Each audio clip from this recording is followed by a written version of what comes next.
All right, so I just wanted to walk through my ceremony plus cocktail hour setup. This is it right here.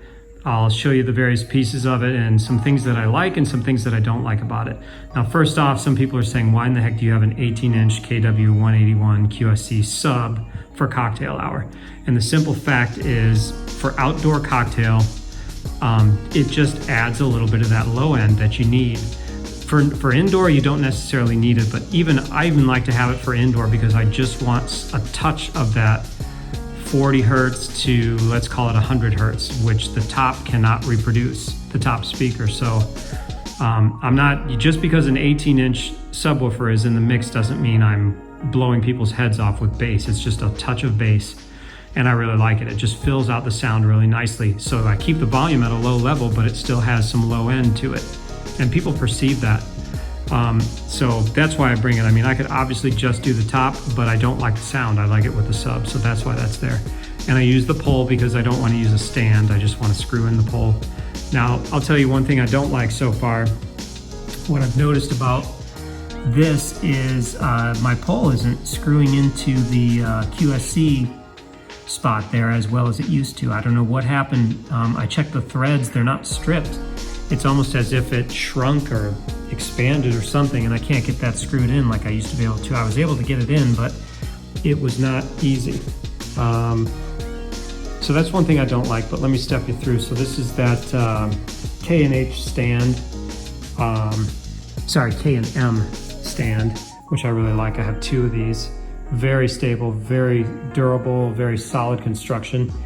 And then I've got these two plates plus the top plate.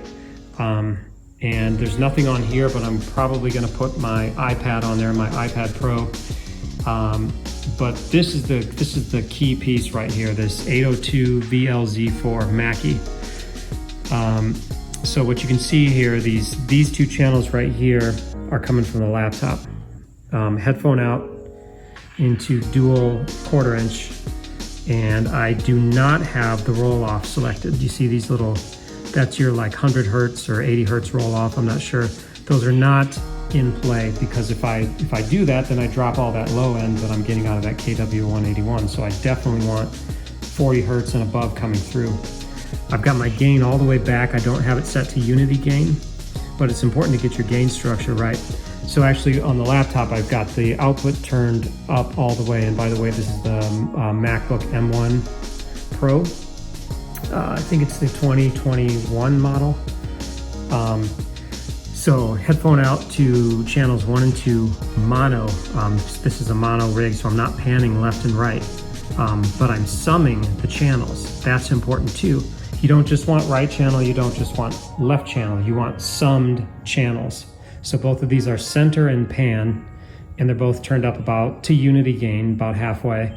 And then the gain, the preamp gain is set to 0 or negative 20 dB, I should say. That's really important. I'm getting a really good sound with that. And then the microphone is channel number 3.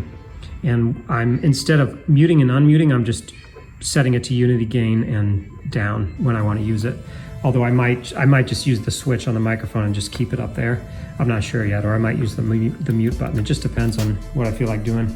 And then I've got EQ, 3 stages. I've got 12K, 2.5K, and 80 hertz.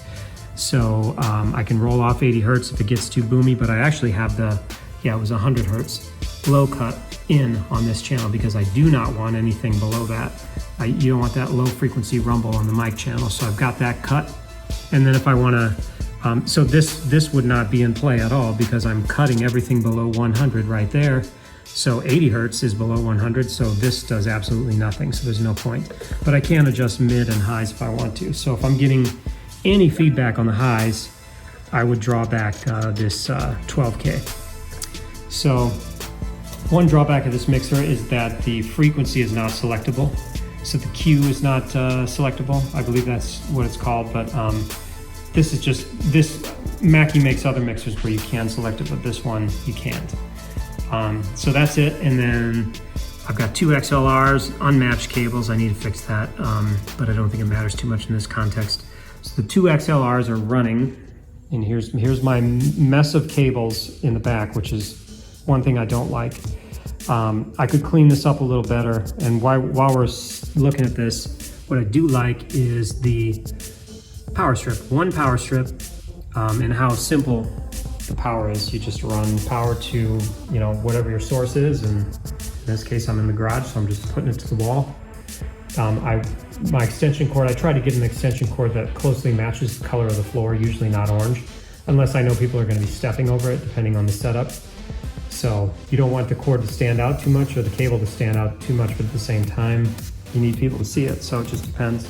Black always seems to go really well, which is why I got black power strips. So I'd like to clean this up a little bit, because from the side you can see it, or even from the back, people that might see it from the back, you know, there's nothing I can do about that kind of looking bad, unless I did try to clean it up a little bit more. But anyways, going back to what I was saying before, these two XLR outs, so that's my master outs XLR coming down, cable management strapped to the stand, and then coming up to the tops, A and B. Very important that I've got that A and B. So if you check the gain, I've got 0 dB on A and B, and I'm summing the two also in the top. And then what I'm doing is taking that sum, mix out post gain, back down the line into the sub. And that's where the audio chain ends. And then I can adjust my signal on the sub right there. So I've got it a little bit higher than 0, somewhere between 0 and 10, probably about 5 or 6. And I can adjust that as needed. So I would stand here. I would probably not sit. I think it's a better look overall to stand. Maybe sit during breaks or whatever, but that's it. And this tray right here that does not have my iPad, what I would use this for is Spotify, or as a secondary backup machine. So I'm running Serato on the laptop, and then I can mix from a Serato track to a Spotify track and back to a Serato track type of thing. I could run Spotify on here if I wanted to, but the problem is I have no way to fade between songs. If I run the iPad on these open channels that I have here, like 5 and 6, then I can do some crossfading with these level meters here. It's not ideal, but it works. So anyway, that's the setup. I like it so far. Like I said, I showed you some of the things I do like, some of the things I don't like.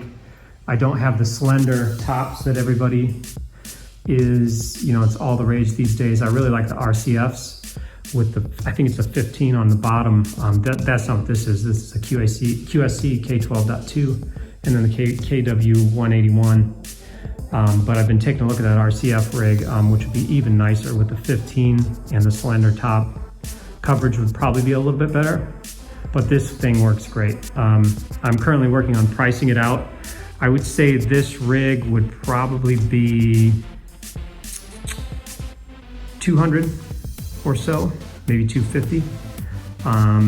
Actually, that's not true. I'm doing an event with this coming up, and I priced it out at 350 now that I think about it. So pretty good. Oh, sorry, I didn't even mention the mic. So we got the QLX-D, incredibly good microphone. QLX-D4, SM58 capsule. That's one thing I don't like about it, is where to put the mic. Now, what I typically do is keep this in my pocket. I keep the mic in my pocket. And I've got this set here so I can see the front panel. Very important that I can see it in case I'm having issues. First thing I do at every single event, hit that menu button, scan RF, let it pick up the signal. It finds a new channel, and then I select the channel on the mic. Do not skip that step, any new DJs out there. If you think you can use that same channel from place to place, you cannot. And don't skimp on the name. Go with a big name like Shure or Sennheiser. Don't go with some unknown name. I can't tell you how good this setup is. These, I think these are called half-wave antennas, I'm not sure, are incredible in terms of the range.